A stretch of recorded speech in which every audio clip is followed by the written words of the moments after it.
এ জগতের সকল পাপীদের মাঝে আমি শ্রেষ্ঠ পাপী, যার ইচ্ছায় অনিচ্ছায় পাপের কোনো শেষ নাই। জেনা থেকে শুরু করে কবিরা অবধি সকল পাপ যেন আমার চেনা সঙ্গী। তাই আমিও যদি কিছু চাই, তাহলে কি আমাকেও দেওয়া হবে তোমার অনুগত বান্দাদের ন্যায়?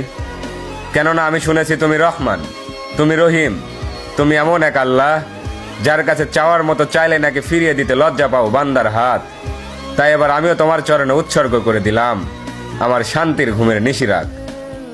অতঃপর তুমি নাকি এই নিশিরাতেই বলো, বান্দা কার কি লাগবে চেয়ে নাও। আর এবার আমি তোমায় বলছি মালিক, তুমি আমায় দুঃখ দাও। সুখে থাকলে হয়তো তোমায় ভুলে যেতে পারি, হতে পারি কারো কৃত দাস, কারণ আমি আদম সন্তান, পাপ করা আমাদের পুরনো অভ্যাস। অতঃপর ইয়া রহমান, সব ভুলের ক্ষমাস্বরূপ হয়তো মরিয়ম ইবনে ঈসার মতো আমাকে উঠিয়ে নাও, নয়তো ওমর ইবনে খাত্তাবের মতো খাঁটি হেদায়েত দিয়ে দাও।